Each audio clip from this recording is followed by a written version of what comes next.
Boa tarde, irmãos. Hoje é dia 29 de março de 2020 e estamos tendo a nossa última aula de Plenitude dos Tempos. Hoje vamos falar sobre a plenitude no Espírito Santo. O versículo tema para essa aula é o seguinte: Todavia digo-vos a verdade, que vos convém que eu vá, porque se eu for, o Consolador não virá a vós, mas quando eu for, vou-lo enviarei. E quando ele vier, convencerá o mundo do pecado, da justiça e do juízo. Está em João 16, versos 7 e 8. Esse versículo faz parte daquele grande discurso que Jesus inicia no capítulo 13 de João. A plenitude dos tempos, configurada em Cristo, ela também traz consigo a plenitude no Espírito Santo, que nos permite termos a plenitude de vida. É claro que essa plenitude ela é limitada naquilo que nos é possível. Nós não conseguimos ir além daquilo que nos é permitido. Bem, o Espírito Santo ele vem numa data muito especial. É um texto muito conhecido lá no capítulo 2 do livro de Atos, do qual eu vou ler aqui. Chegando o dia de Pentecostes, estavam todos reunidos num só lugar. De repente veio do céu um som, como de um vento muito forte, e encheu toda a casa na qual estavam assentados. E viram o que parecia línguas de fogo que se separavam e pousavam sobre cada um deles. Todos ficaram cheios do Espírito Santo e começaram a falar noutras línguas conforme o Espírito os capacitava. Havia em Jerusalém judeus tementes a Deus, vindos de todas as nações do mundo. Ouvindo-se o som, ajuntaram-se uma multidão, que ficou perplexa, pois cada um os ouvia falar em sua própria língua. Atônitos e maravilhados, eles perguntavam: Acaso não são galileus todos esses homens que estão falando? Então, como os ouvimos, cada um de nós, em nossa própria língua materna? Pardos, medos e elamitas, homens da Mesopotâmia, Judéia e Capadócia, do Ponto e da província da Ásia, Frígia e da Panfilha, Egito e das partes da Líbia, próximas a Cirene, visitantes vindos de Roma, todos judeus como convertidos ao judaísmo, cretenses e árabes. Nós os ouvimos declarar as maravilhas de Deus em nossa própria língua. Atônitos e perplexos, todos perguntavam uns aos outros: que significa isso? Alguns, todavia, zombavam deles e diziam: eles beberam vinho demais. Olha, a chegada do Espírito Santo, ela é marcante na vida deles. Ela faz com que eles ganhem coragem e saiam levando o evangelho a todos os que estavam ali próximos. E era uma data muito especial. Existia gente de toda parte do mundo conhecido ouvindo aquela mensagem. A gente tem que observar duas coisas aí. Tem muitas coisas para se observar, mas eu quero me ater a duas coisas. Uma, né? Babel foi desfeita ali. Né? Quando Deus, lá no Gênesis, lá no começo da revelação, ele separa as nações, confundindo as línguas, né? Por conta dessa volúpia humana, dessa vontade humana de se aproximar de Deus, Deus se aproxima dos homens fazendo com que eles escutassem como se fosse uma língua só, mostrando o que seria o cristianismo, mostrando o que seria a igreja, uma coisa única em todas as nações do mundo. Essa é uma das questões ali. E a segunda questão, eu aprendi com o professor, com o pastor, né? Foi um pastor Russell Shedd, que uma das coisas, uma das marcas do Espírito Santo é essa vontade louca de proclamar o evangelho. Né? As pessoas falam, olha, muitas vezes hoje a gente vai falar um pouquinho sobre isso, que o Espírito Santo é isso, o Espírito Santo é aquilo. Mas se a pessoa não tem essa vontade, esse querer de levar o Evangelho além, as boas novas ao que aconteceu, né? Talvez a pessoa esteja confundindo um pouquinho ali a natureza do que é esse derramar do Espírito Santo. Eu queria abrir um parênteses aqui. Em nenhum momento do Novo Testamento existe esse termo plenitude do Espírito Santo. O termo mais próximo que podemos chegar é cheio do Espírito Santo, que é o termo que nós vamos usar como paralelo aqui, tá? Mas é somente para fechar aí questão.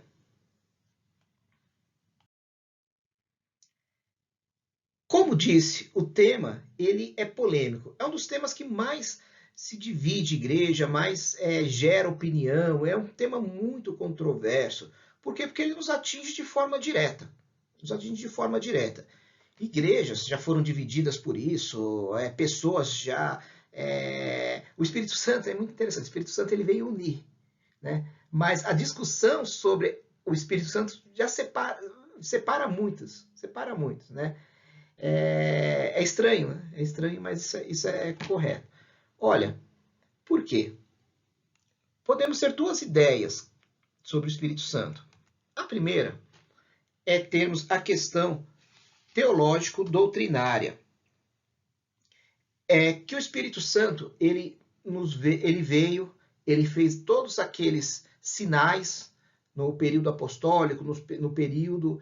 Mas hoje ele nos serve para, de forma intimista, nos levar a conhecimento, nos levar ao entendimento das Escrituras.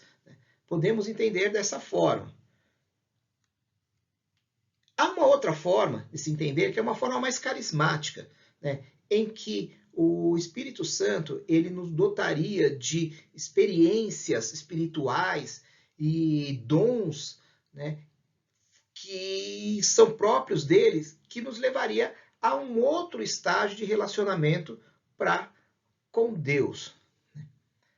Eu coloquei esses dois numa balança porque não é nem 8 e nem 80, né? A gente não pode menosprezar a atuação do Espírito Santo em nossa vida como um simples professor ali que vai nos explicar aquilo que a gente não consegue entender nas Escrituras e tal. E também não pode achar que todas as nossas experiências psicológicas, emocionais e coisas desse tipo são características do Espírito Santo. A relação com o Espírito Santo, então, talvez ela deve ser descrita de uma forma existencial, né? De uma forma experimentada. Eu não posso, né? Deixa eu tentar explicar essa relação aqui melhor, né? Eu posso falar muito de uma coisa, né? Aqui em casa, minha esposa cozinha muito bem, né? Eu posso falar muito de uma comida, eu posso falar o quanto ela faz essa refeição, eu posso até saber os ingredientes ali, mas se eu não experimentar, se eu não participar daquilo, isso vai ficar simplesmente numa conjuntura intelectual, numa conjuntura de não participação. Por outro lado, né, falando ainda nesse aspecto aí da cozinha, eu posso chamar uma feijoada, falar, estou experimentando uma feijoada, e como eu não conheço nada daquilo, não conheço os ingredientes, não sei aquilo, né, eu posso achar que eu estou comendo um salmão, uma coisa assim. Né? Percebe que uma coisa depende da outra. Né? Eu não consigo dizer se as minhas experiências com o Espírito Santo elas são verdadeiras, se elas correspondem à realidade, se eu não tenho conhecimento sobre a natureza do Espírito Santo. E se eu somente tiver esse conhecimento da natureza e não tiver a experiência, eu não posso comprovar que ele existe. Eu só tenho isso. Então, a experiência com o Espírito Santo ela é existencial nesse ponto de vista. Ela tem que ser experimentada, né? E ela tem que ser vivenciada. Né? O sentido teológico ali, então ele pode me dar o conhecimento disso. Enquanto que o sentido carismático, ele me dá a experiência que tanto preciso. É difícil isso. Não dá para resumir aqui nesse slide, nesses minutos, nesses 5 minutos aqui. Mas é a linha que eu vou estar adotando aqui para a gente estar falando sobre esse assunto. Né?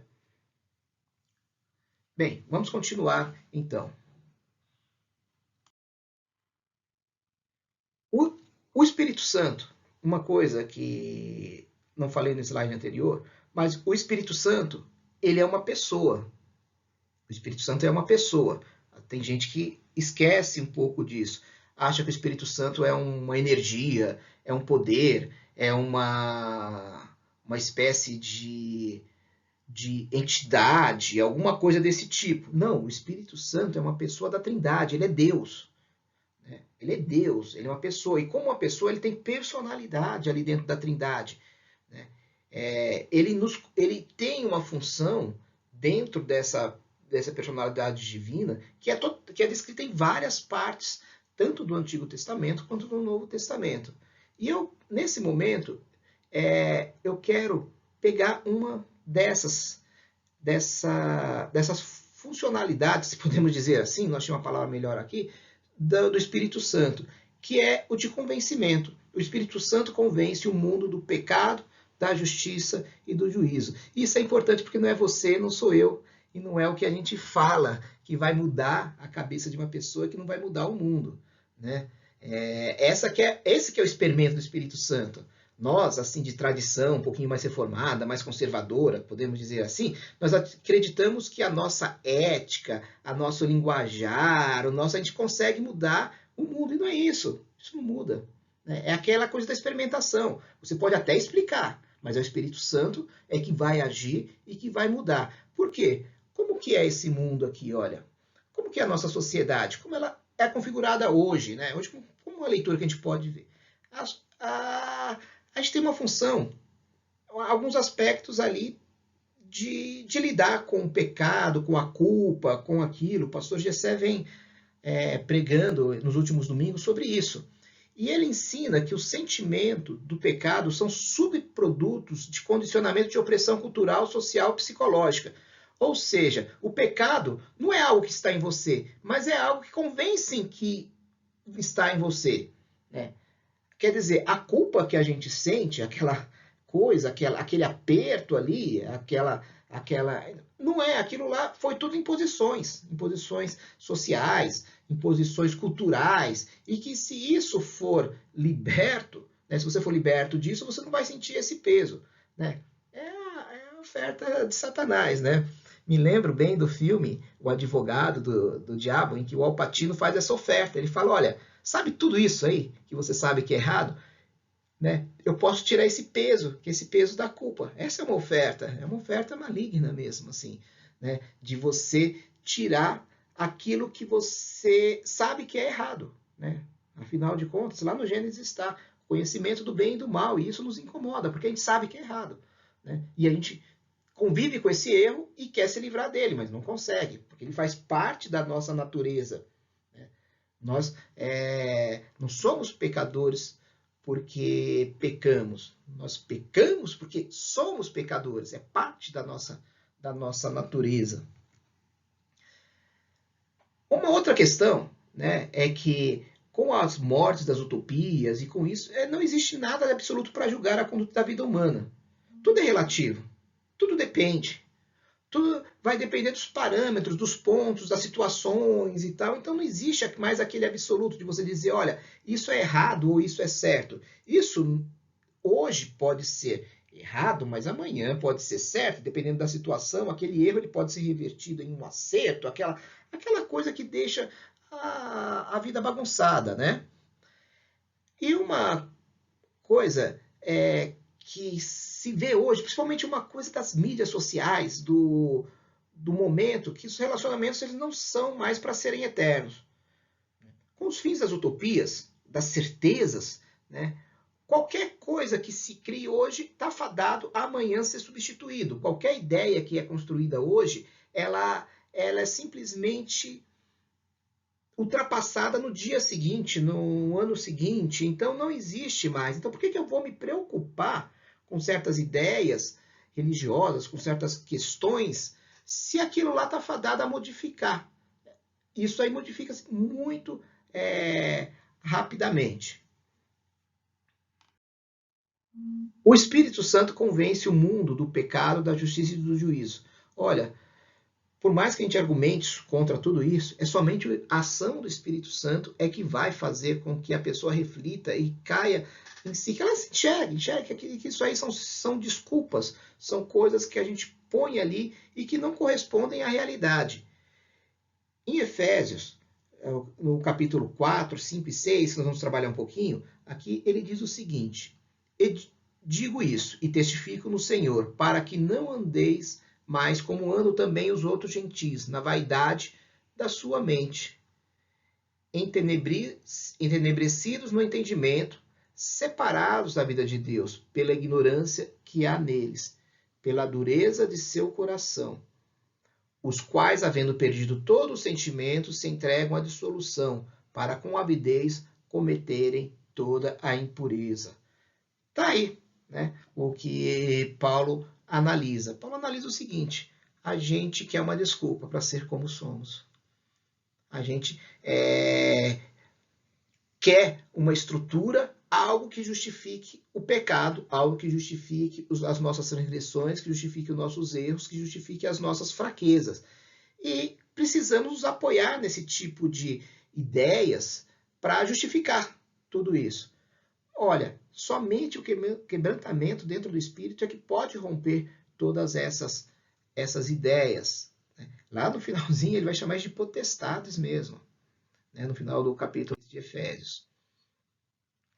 Agora, talvez nós achamos que isso não nos atinge. Por quê? Porque somos convertidos, nós tivemos experiência com Cristo, nós sabemos dessa realidade, nós lutamos contra isso, né? Apesar de muitas vezes estarmos ali sendo atingidos diretamente, mas talvez não seja,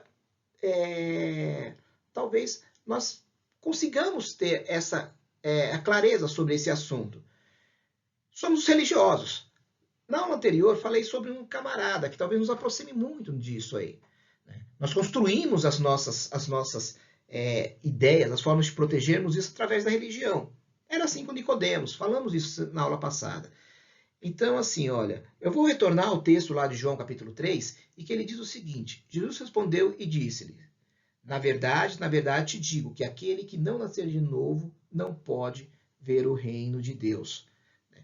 Falamos sobre isso, mas esse nascer de novo era algo que muitas vezes eu tenho que voltar para o início, eu tenho que começar ali, né, no beabá mesmo, né, em todo o meu entendimento, toda a minha cosmovisão, eu tenho que rever essa cosmovisão. E há algo fantástico nisso. Algo fantástico. Quando ele fala do Espírito de Deus, ele compara como o vento. Né? Veja que o vento, lá no capítulo 2 de Atos também, ele chega, ele não sabe, ninguém sabe de onde ele veio, ninguém sabe de onde ele veio, ninguém sabia o que ele ia fazer. E o Espírito Santo, ele é assim na nossa vida, ele sopra onde quer e ouve a sua voz, mas não sabe de onde vem nem para onde vai. Assim é todo aquele que é nascido do Espírito. Olha, eu fico muito curioso disso, porque a gente não sabe onde o vento sopra, né? Mas a gente também não sabe, né, como ele vai soprar na nossa vida. A gente está totalmente alheio àquilo. Né? A gente não espera muitas vezes que ele sopre em determinadas situações e ele acaba nos atingindo ali. Olha, deixa talvez isso um pouco mais prático, um pouco mais claro, né? O Espírito Santo é quem nos regenera, nos transforma em uma nova criação e nos faz nascer de novo. Veja isso aqui. Talvez a gente... Aí vamos àquela questão, assim, talvez a gente confunda um pouco o que é esse Espírito Santo. A gente pode achar que o Espírito Santo é uma ação moralista, né? Mas a moral, né? Você não precisa nem crer em Deus para ser um cara moralista. Você não precisa nem ir na igreja. Tá? A moral... Né, a forma como a sociedade deve se organizar de forma respeitosa, né, ela faz nascer um moralista, que não é uma coisa ruim, né, dependendo também, né, mas não quer dizer que houve um nascimento. O cara tinha um comportamento, ele passa a ter um outro, a gente pode até entender isso como um sinal, mas não quer dizer que é um novo nascimento, assim como também o civismo. Né. O civismo não faz aparecer o quê? Um cidadão responsável, uma pessoa compromissada com seu país, compromissada com seu povo. Mas isso não quer dizer que nasceu de novo. Né?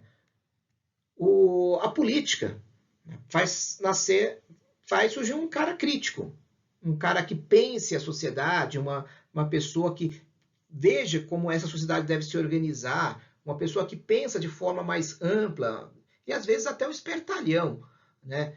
Mas isso também não é o nascer de novo, essa consciência política, esse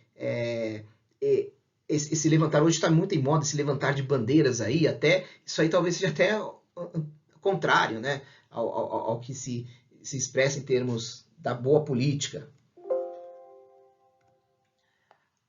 A religião, até a religião, ela faz nascer um cara filântropo, né, um cara que pensa mais nos outros, um cara que quer doar, né? E talvez um pietista, uma pessoa que pense muito nas coisas da religião, as coisas religiosas. Mas também isso não é um nascer de novo. Não, não é bem esse caso. Até o cuidado pela família, o amor que um homem, uma mulher, possa ter sobre sua família, ele se torna uma pessoa melhor, uma pessoa menos egoísta e mais dedicada. Mas também não é isso que é o nascer de novo. Nenhuma dessas coisas faz nascer o novo homem. O nascimento do novo homem ele é uma transformação muito grande, é uma metanoia.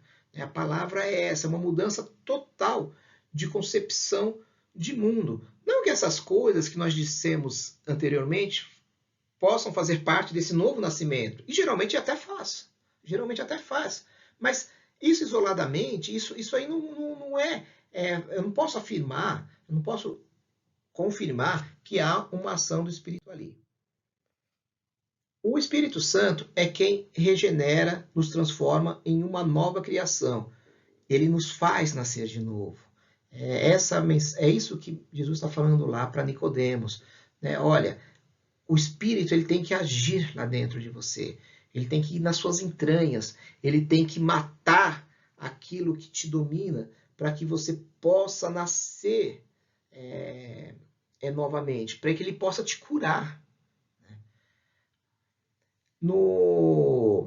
Eu gosto muito da ilustração lá do livro A Cabana, em que ele diz que o Espírito Santo, né, ele entra numa parte da nossa mente ali, uma parte que está devastada, uma parte tenebrosa e tal, e ele consegue fazer dali surgir um jardim magnífico, algo belo. Né? Essa é a transformação que o Espírito Santo faz em nossa vida, em nossa mente, em nosso dia a dia. Ele é capaz de fazer com que aquilo que nos é de pior, né, seja transformado em algo bom, algo agradável. Né? Bem, em Efésios, continuando em Efésios, lá 4, ele diz que tanto ao trato passado vos despojeis do velho homem que se corrompe pela concupiscência do engano. Olha,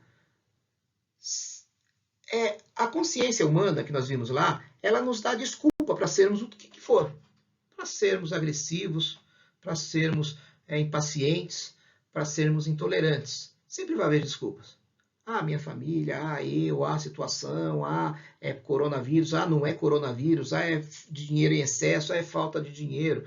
Né? Essas coisas, elas são simplesmente desculpas que nós gostamos de ter, porque mudar é difícil.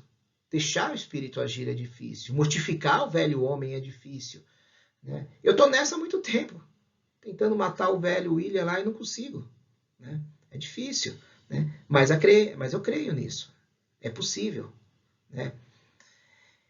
E vos renoveis no espírito da vossa mente, e vos revistais do novo homem, que segundo Deus é criado em verdadeira justiça e santidade. E quem não quer esse novo homem? Quem não quer se ver de forma diferente? Quem não quer se ver cheio do Espírito Santo?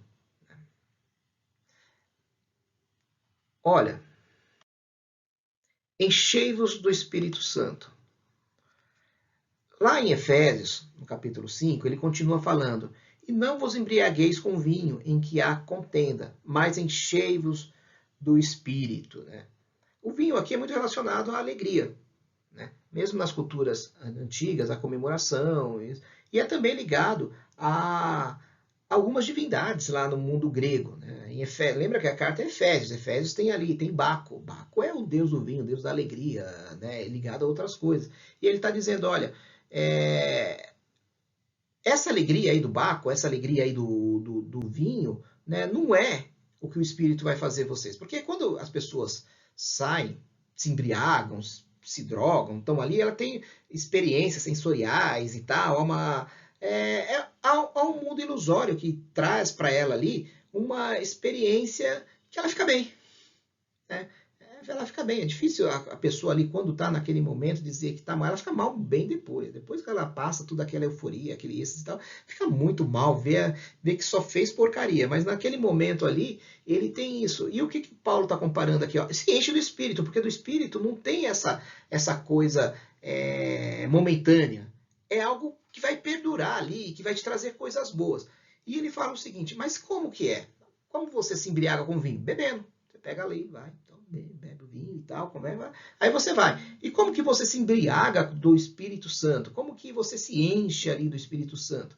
E ele começa, ele fala, olha, falando entre vós com salmos e hinos e cânticos espirituais, cantando e salmodiando ao Senhor no vosso coração, dando sempre graças por tudo a nosso Deus e Pai, em nome do nosso Senhor Jesus Cristo, sujeitando-vos uns aos outros no temor do Senhor. Olha, eu acho que... E aí tem aquela coisa que nós falamos no início, né? A gente pode falar muito do Espírito Santo, mas tem coisas que você vai ter que experimentar, né? Como que o Espírito Santo ele pode te dar paz, como ele pode te dar alegria. E aqui ele fala, olha, comece a cantar, cante um hino, leia um salmo, medite nisso, né? Tem esse momento, né, de tentar, assim como se pega uma taça de vinho e saboreia, né? Pegue um salmo e saboreie aquilo, né? Pegue uma música espiritual, cante-a e verifique o que acontece. Né? E vai vendo se aquilo lá não vai te dando ânimo, não vai enchendo o seu coração, não vai te enchendo. E isso aí, né? Isso é o Espírito. Né? Isso é o Espírito começando ali a te cutucar, né? Só que tem que levar isso para frente, né? Tem que levar isso para frente. Não pode ser esse afagar, essa emoçãozinha momentânea, essa coisa ali, né? É muito interessante que os textos bíblicos, a Bíblia, ela, para facilitar, para adicionar didática, ela divide em versículos, capítulos, isso foi feito posteriormente, mas algumas pessoas colocam pequenos títulos ali, para separar, pequenas separações. E esse texto de Efésios, ele contém uma pequena separação ali, né? Porque parece que Paulo está mudando até de assunto ali quando ele começa a falar sobre a questão do relacionamento da família, do homem, da mulher, mas ele é a mesma coisa, ele está tratando da mesma coisa, ele está tratando das pessoas que são cheias do Espírito Santo, de como devemos nos encher do Espírito Santo. E ele fala, sujeitando-vos uns aos outros. Essa é uma forma de nos encher do Espírito Santo. Veja o seguinte, né? O fruto do Espírito, né, ele fala lá em Gálatas, é amor, gozo, paz, longanimidade, benignidade, bondade, fé, mansidão e temperança. Né? Essas são as características do fruto que é gerado no Espírito. É como se eu dissesse mais ou menos assim, olha, você é cheio do Espírito, então existe amor, existe gozo, existe paz, existe bondade, existe mansidão. Né? É como se eu pegasse uma fruta e dissesse, olha, ela é doce, ela é macia, ela é cheirosa. Essas são características da fruta. Então, aqui eu tenho as características daquele que tem o Espírito. Isso nos dá uma certa oportunidade. As pessoas que são guiadas pelo Espírito, elas não enxergam a vida como uma série de crises e problemas que tem. Elas enxergam, isso faz parte da vida. Tá? Dias bons, dias maus, dias de alegria, dias de tristeza. Talvez a gente não seja esperto o suficiente para entender, né, que tem dias que vamos chorar, tem dias que vamos rir. Hoje nós estamos vivendo dias de expectativa. Todo mundo aqui de quarentena, essa aula está sendo gravada. Né? Então, nós podemos enxergar isso como um baita de um problema ou uma baita de uma oportunidade. Eu sei que pegamos o apóstolo Paulo, que estava enxergando isso, ele enxergava oportunidade em tudo. O cara apanhava e enxergava oportunidade. O cara era preso e enxergava oportunidade. né? O cara, assim, né? Se pensarmos no Paulo, Paulo ele não perdia tempo. E qual que é a oportunidade que está sendo nos dada hoje, a mim, a você, a grande maioria desse Brasil e do mundo, né? A oportunidade de repensarmos. Falamos muito quando o povo judeu foi para a Babilônia e eles tiveram um momento de pensar aquela realidade, pensar em como eles estavam levando a vida, pensar no que eles acreditavam de fato. E talvez a nossa oportunidade seja essa, a pensarmos como de fato, no que de fato acreditamos, no que de fato estamos fazendo, no que de fato, como estamos levando a nossa vida, naquele relacionamento talvez mais íntimo ali, que é dentro de casa. Sujeitai-vos uns aos outros no temor do Senhor. O capítulo ele segue dizendo o seguinte: vós, mulheres, sujeitai-vos a vossos maridos como ao Senhor. O sujeitar aqui, e isso aqui tem assim, não vamos entrar nessa discussão aqui dessa forma, mas assim, há uma coisa aqui. Esse sujeitar é olhar o marido com aquele respeito que talvez ele mereça, né? Não é assim, a ideia não é, ele está falando para as mulheres, né? Ele não está falando para os homens, olha, você tem que sujeitar assim, né? Ele está olhando o seguinte, olha para o seu marido ali, né? Poxa vida, será que ele tem a consideração no temor do Senhor? Será que essa consideração ela é dada? Assim, a gente vive num momento muito, muito complicado nisso, né? A grande questão é, eu não dou porque ele não merece, né? Ou, o que é isso? Isso é antigo, isso não sei, né? Nós já vimos lá as desculpas que o mundo tem vários tipos. Isso é relativo. Isso é relativo, isso é relativo, né? É muito engraçado quando a coisa vem para o nosso lado, é, temos a intenção de colocar vários empecilhos, várias desculpas que elas não estão na Bíblia, elas estão no mundo secular, mas insistimos que isso faz parte da Bíblia. Mas é muito engraçado que Paulo, ele joga um lado para jogar o outro, né? Todo texto ele é assim, vocês vão perceber. Porque talvez o texto ele não esteja tão forte para as mulheres, mas forte para os homens. Né? Vós, maridos, amai a vossas mulheres. De que jeito? Como Cristo amou a igreja. E a si mesmo, e se entregou por ela. Ou seja, ame a sua mulher até a morte. Eu não sei, olha, talvez assim, o nosso grupo fala, poxa vida, é difícil me sujeitar ao meu marido, mas olha, amar a esposa até a morte é algo pesado, né? É algo pesado. Se quisermos nos encher assim do Espírito Santo, talvez começamos a mudar essas coisas. E olha, e vós filhos, sede obediente a vossos pais no Senhor, porque isso é justo. Ele está falando da obediência dos filhos. É outra coisa complicada hoje. Né? Dentro das igrejas, a gente sabe que está tendo. Assim, é muito difícil isso. E as desculpas estão lá, naquele parágrafo, se você pegar aquelas questões seculares, elas estão lá. Tem um monte, isso é relativo. Isso aí, meu pai, isso é relativo e tal. A gente relativiza tudo hoje, né? Mas a grande bronca aqui, talvez não seja com os filhos, seja com os pais. E vós, pais, não provoqueis a ira de vossos filhos. É muito engraçado isso, né? É muito engraçado. Olha, eu sou professor, né? Vocês sabem disso. E o que existe de pais carrascos, o que existe de pais indiferentes, o que existe de pais que não estão junto com os filhos e os filhos se revoltam, né? É incrível o número, né? Olha, é tão incrível esse número que eu falo para vocês. Se eu converso com metade de uma sala, né? Praticamente metade da sala tem raiva dos pais.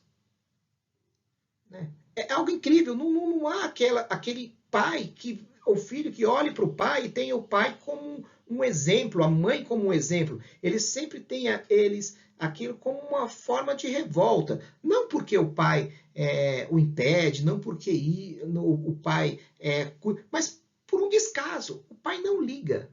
É algo terrível. né? E isso provoca a ira deles. Ele fala, poxa, então por que eu estou aqui? Então por que isso? Vê os filhos como um empecilho, vê sempre aquilo lá, e provoca, e fala que você, que meu tempo, que isso, que aquilo, outro, né?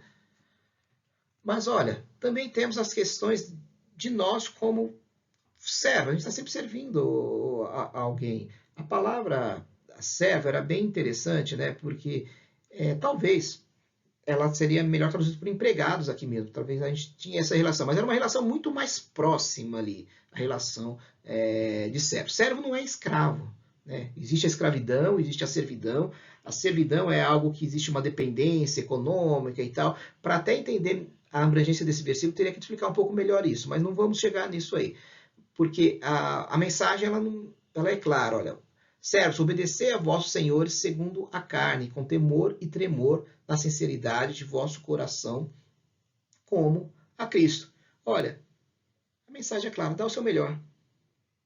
Dá o seu melhor no seu trabalho, dá o seu melhor naquilo que lhe foi confiado, procura fazer as coisas com retidão, para que as pessoas olhando a sua postura reconheçam a Cristo. É difícil fazer um trabalho que não gosta, é difícil tratar bem quando o ambiente não está bom, né? Poxa, mas eu diria para vocês que é praticamente impossível. Somente quando você está com o Espírito Santo é que você consegue caminhar, é que você consegue ir, né, nessa situação. Mas a bronca que eu falei é talvez dos senhores. Fazei o mesmo, né? Olhando os seus funcionários, né, não como meros geradores de riqueza para você, mas tratando eles com humanidade, que Cristo tratou aos seus discípulos, aqueles que o seguiram, né? Sabendo também que o Senhor deles e vosso está no céu, e que para com eles não há acepção de pessoas.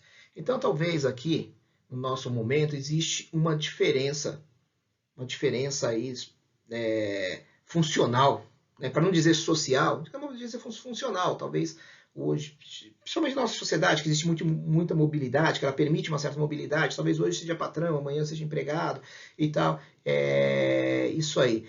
Mas o que temos que ter consciência? Que Deus é um para todos. Deus é um para todos. Deus, o meu Deus, o seu Deus, o nosso Deus que temos aqui é o mesmo da empregada doméstica, é o mesmo do ministro, né? É o mesmo do médico, né? É o mesmo daquele que pega o lixo da sua casa. Né? É o mesmo Deus. A gente não sabe a grandiosidade que Deus olha para aquele que às vezes é olhado com desprezo.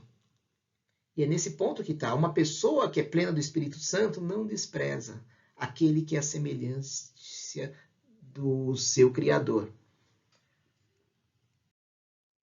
Bem,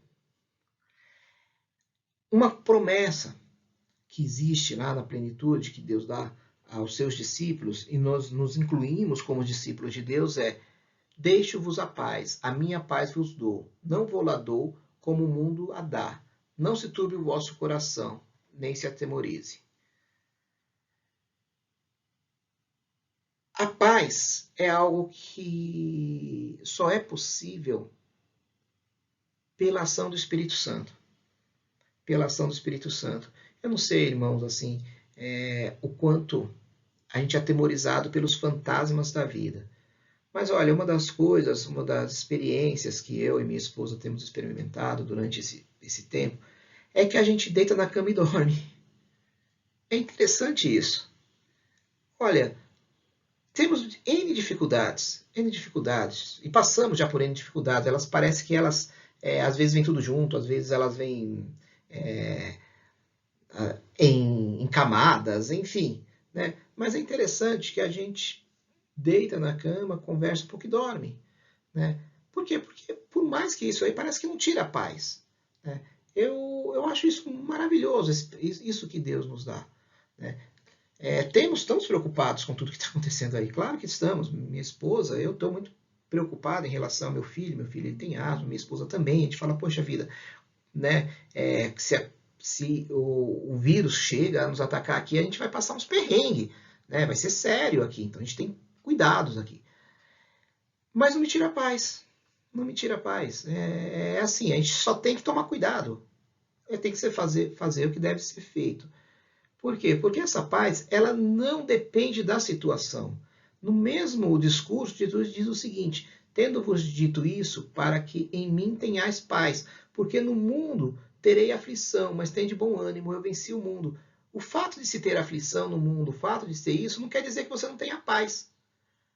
A paz é algo que vem pelo Espírito, né? É difícil uma pessoa, às vezes a pessoa quer o dom do Espírito, eu não estou falando de dom do Espírito aqui, eu estou falando do Espírito como pessoa que habita ali mesmo. Quer o dom do Espírito para cantar bonito, quer o dom do Espírito para falar bem, quer o dom do Espírito para poder dar conselhos, mas não tem paz. É estranho isso, é estranho, porque o fruto do Espírito, uma das coisas mais fortes que nos dá o Espírito é a paz. É a paz. E a paz é aquilo que vai permitir que você faça as demais coisas. Se você não tiver paz, você não faz. Se você tiver paz, você não grava uma aula. Né? Você precisa procurar essa paz. Né? Bem, Iris, eu estou encerrando por aqui. Eu gostaria de estar mais próximo, eu gostaria de ter, talvez, tirado algumas dúvidas que tenha ficado aí pelo caminho. Talvez essa forma como tivemos essas duas últimas aulas não favoreceu muito isso. Aí foi tudo, igual eu falei na aula passada, um aprendizado também, né? E um aprendizado por bem. Um aprendizado por bem. Mas eu queria deixar um último salmo, né? Para todos ali. E que eu lembro muito desse salmo. E ele é o Salmo 121. E ele fala o seguinte: levantarei os meus olhos para os montes, de onde me vem o socorro? O meu socorro vem do Senhor que fez os céus e a terra. Não deixará vacilar o teu pé, aquele que te guarda, não tosquenejará. Eis que não tosquenejará, nem dormirá o guarda de Israel. O Senhor é quem te guarda. O Senhor é a tua sombra, à tua direita. O sol não te molestará de dia, nem a lua de noite. O Senhor te guardará de todo o mal, guardará a tua alma. O Senhor guardará a tua entrada e a tua saída, desde agora e para sempre. Amém. Então, meus irmãos, eu termino o curso aqui, né? E desejo a todos, né, todos que tiveram a paciência de assistir esse vídeo, que tiveram a paciência de assistir as aulas, que confiem em Deus, né? Que conforme o salmista relatou, que a gente possa olhar e quando vê, foi escrito num momento de desespero isso, saber que Deus ele está ali cuidando, que Deus não é um Deus que cochila, que nada disso está passando desapercebido. E essa oportunidade que eu acabei de falar, essa oportunidade de estar próximo à família, de talvez fazer alguns ajustes, de estar ali, talvez esse aproximar da família aí dê alguns choques, algumas coisas assim, mas lembrando que, olha, o Espírito Santo está aí para termos uma vida melhor, uma vida mais plena, uma vida que nos leve a uma proximidade de Deus. O objetivo da nossa vida é louvar a Deus. E esse louvor a Deus, ele acontece em todas as esferas através da ação do Espírito Santo. E talvez o momento de louvarmos a Deus seja o momento ali na família, naquilo que nos é mais próximo, naquilo naqueles que nos relacionamos profissionalmente. Bem, queridos, termino por aqui, que tenham uma boa tarde, que Deus abençoe a todos e fechamos em 45 minutos aí. Amém.